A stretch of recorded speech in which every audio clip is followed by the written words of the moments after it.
Hello, everybody. Hope you're having a good day. Hope everything's worked out for you today. Hope that you had a I'm gonna say uneventful day, or maybe an eventful day. One that were the events that happened were good events, and hopefully you did not have any bad events or any type of drama, coincidences, or anything that brought tears to your eyes or stress to your life. So hopefully you had a great and wonderful day. So today, let me get right into what some of the things that I wanted to talk about today. As you'll see on the photo that I have posted, it says "Stop Diabetes," and one of the things that I know that is that in order to stop diabetes, you'll have to understand how diabetes progress. So how does it occur?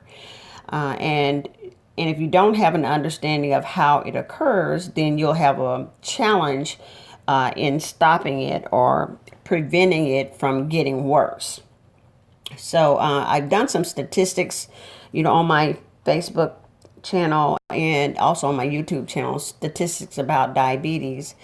And some of the statistics show that there are around 84 million Americans who have prediabetes. And so many of these 84 million Americans who walk around with prediabetes don't even know that they have prediabetes. They don't have a clue that they're having the symptoms, and I've talked about symptoms in another video, so I won't go into that here. So you can kind of look through my Facebook page here or my Facebook profile or either my YouTube channel to find that, and I'll probably do another one later. But in order to stop the progression of diabetes, I think we need to be aware or more aware of the progression of diabetes. So how does it happen? What's going on with us where we are not aware of what of our body, what's going on with our body. And so there's 84 million people who have prediabetes and don't, and most of them don't know it. Okay, and then they go into the doctor, and the doctor decides that they're gonna run some tests, and then you get these test results, and then you're told that you have prediabetes. So let's go ahead and get into it. Oh, wait, before I do that, there may be some people who are listening and you don't know who I am. So my name is Sharon Fant, and I am a registered nurse. I am a diabetes health coach, consultant. I've been a nurse for over 36 years, working in the medical field, in healthcare. I've done home health, I've done a lot of different areas. And in my home health years of over 17 years, I worked with a lot of people with diabetes, and I had to support those who were new. They just found out that they had diabetes. And when they found out, usually they found out that they had the full blown diabetes, and then they've been put on a lot of medications. So some of them were very, very surprised. And then some of them were not, because maybe they had family member who had diabetes and they kind of had understanding of, what to do. But many of the home health patients that I worked with did not know what to do. They were afraid. They had no idea. They hadn't looked up diabetes on Google anywhere. They haven't been around people who had diabetes, and so they were afraid.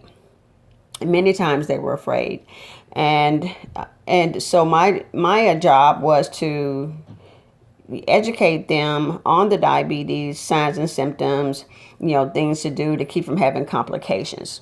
So today I thought I would talk about the natural progression of diabetes, and there are some specific steps that take place with a person who has pre-diabetes. And so that's where I'm going to start. I'm going to start with pre-diabetes. So diabetes, you didn't get it overnight. For those who may think that, you woke up one morning and you had diabetes, that is not how it happened. You did not wake up and had diabetes, and when you were diagnosed by your doctor, you had had it for a while. Okay, so that's what I do know. You did not get it, really quickly. It was a progression. Okay. And you did not know, maybe you suddenly found out, and that's what happened to me. I suddenly found out. I went to the doctor for something else. Actually, I went to the emergency room for something else. And that's when I discovered that I had diabetes. Did not have a clue that I had diabetes. And I had been a nurse for a long time and working with many people who had diabetes. Okay. So these are some things I want to, make you aware of. So diabetes is a slowly progressing disease. It is slow. So it's not fast. You didn't get it overnight. So think of it as a slow cooking process, and with different stages. And so as long as you continue to eat foods that are high in sugar and high in starch and carbohydrates, your diabetes will not get better. It will not get better. So definitely have to get control of that and work on lowering your blood sugar. So we walk around with high blood sugars. People walk around with high blood sugar all day because they don't know to test their blood sugars. And I would venture to say that I think that everyone who, even if you don't have diabetes, I think that everyone should have a glucose monitor. I really do. I think that everyone should have a glucose monitor in their house, just like they have a blood pressure machine in their house, just like they have a thermometer in their house, just like you have all those other things like first aid type of things, Band-Aids and wraps and things that happen, things to do if you got a cut or a wound. I actually think that people should have a blood glucose monitor as part of their first aid kit. But that's just my opinion. You don't have to agree. But that is something to think about, though. And you can get a blood glucose monitor at Walmart for under $10, and you can get the strips that go with it to test for the same price, under $10. So for about, I'm going to say $20-$25, you can get everything that you need to test blood sugars at home.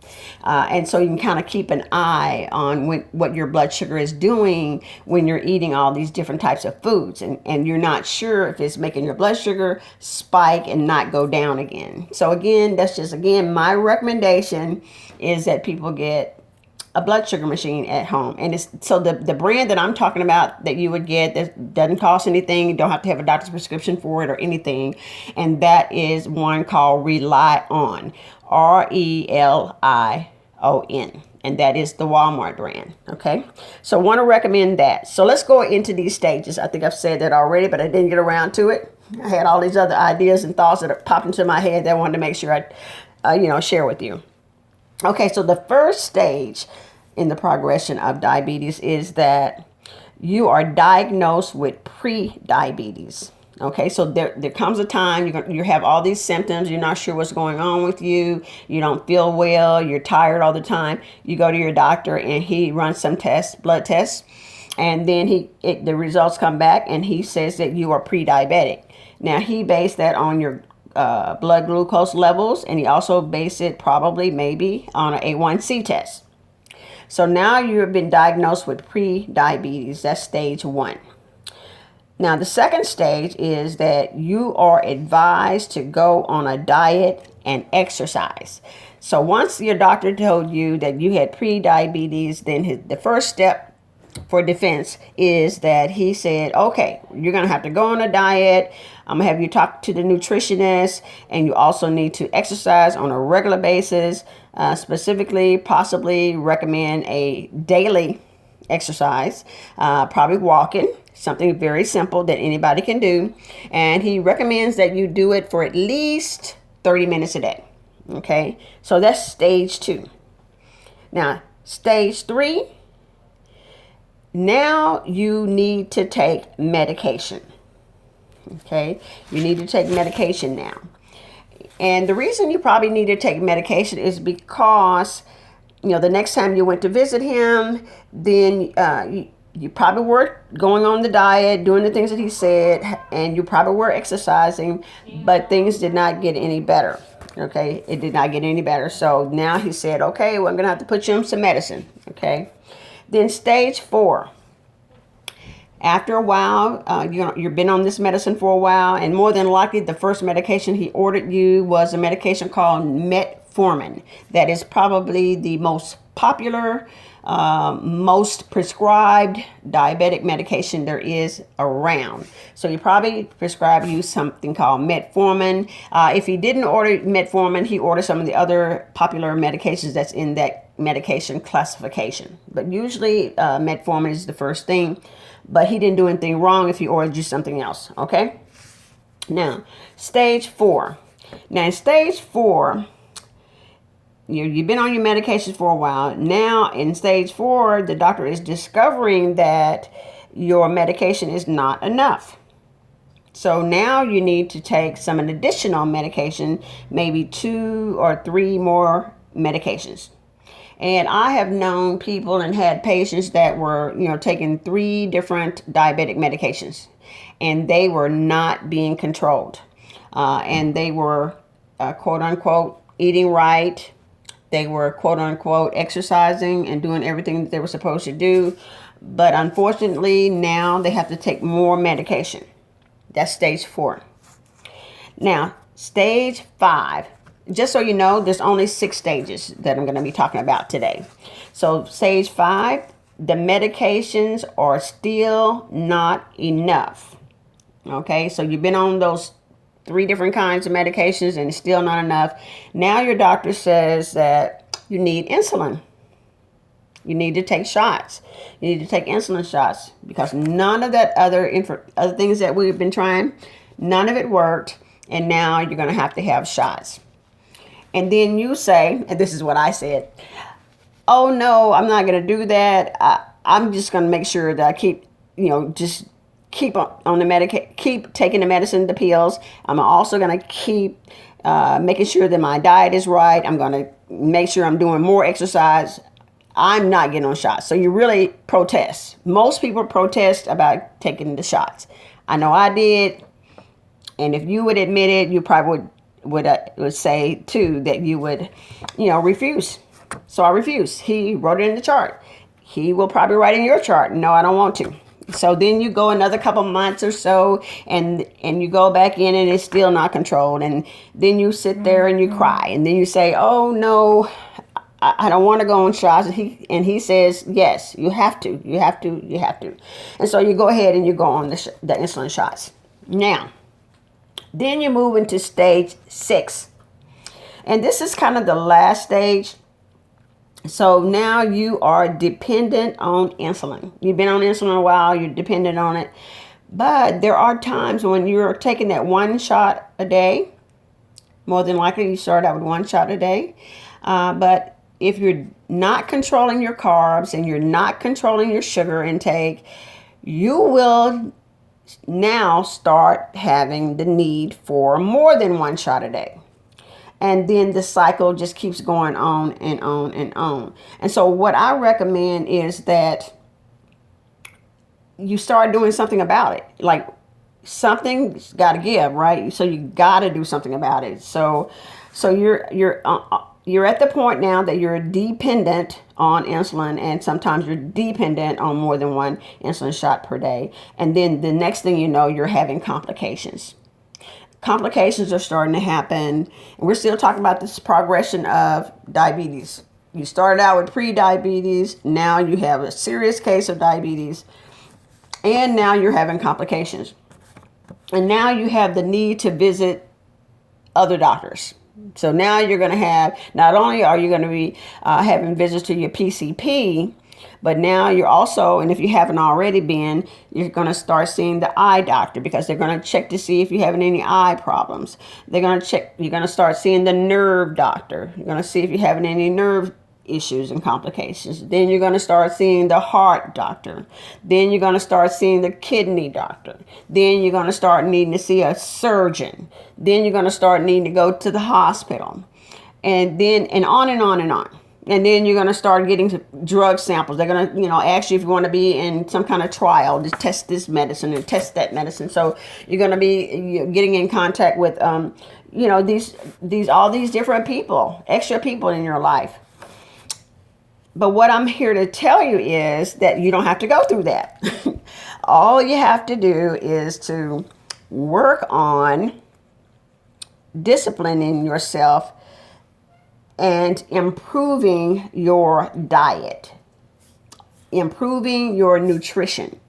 So when you start improving your nutrition, you will definitely stop the progression of diabetes. So I actually recommend that you work really hard to change your nutrition from the beginning. From the time that they say you have pre-diabetes, you want to get real serious about what it is that you're putting in your body, what foods you're eating. You want to get real serious about reading the labels on the food that you eat. You want to get real serious about cutting out sugar. You want to get real serious about decreasing the carbs that you take in. And you want to get real serious about exercise. You definitely want to do some form of exercise every day, at least 30 minutes. And that will help in stopping the progression of diabetes. It will help you to lower your blood sugars. It'll help you to lower your A1Cs. And it will prevent any diabetic complications. And if you're already having diabetic complications, it actually can start reversing the complications. It can reverse the kidney issues and the nerve problems and the heart problems. It can all be reversed. All right, so that is all I wanted to share with you today. Hopefully this wasn't too long, but I think it was kind of long, but I just had to make sure I tell you what was on my mind about the progression to see if I could, let you know what to expect. When you discover that you have pre-diabetes, you just can't sit back and do nothing. It's not going to go away. It's not going to disappear. You definitely have to do something, and you have to make a radical change in the way you eat, and a radical change in the activities that you do on a day-to-day basis, and just start being more and more aware of what's going on with your life, what's going on with your health. You just be more and more aware and get serious. Okay, so that's it. For anybody who have questions that you want to ask me, you can contact me at SharonFant01@gmail.com. Or you could just go to my website and see some of my offerings there. So it's SharonFant.com. SharonFant.com, or send me an email if you have questions or concerns, or or anything that you want to have a quick session about. Okay, so that's SharonFant01@gmail.com, and or you can check my website out, SharonFant.com. All right, so we will see you tomorrow. I hope the information that I share with you today was helpful, and that you got something from it that you can start putting into your life, or maybe it's for some loved one that you have. You can start sharing the information with them. So share this video if you found it helpful. Share this audio, and hit the share button, hit the like button, make comments below for me, and I just thank you so much for listening. I'm not sure who's on. I can't see from this in this audio, but I definitely know that there are people who's probably listening to me. And also for those who are listening to the replay, the same thing. If you would hit the like button and the share button and make comments for me. That way more people will get to see this video on Facebook, and more people will get to see this video on YouTube. So thank you for all of your support. Thank you for all of your care. Thank you for all of your love. We appreciate you so much, and we will talk to you again tomorrow. Take care. Bye-bye.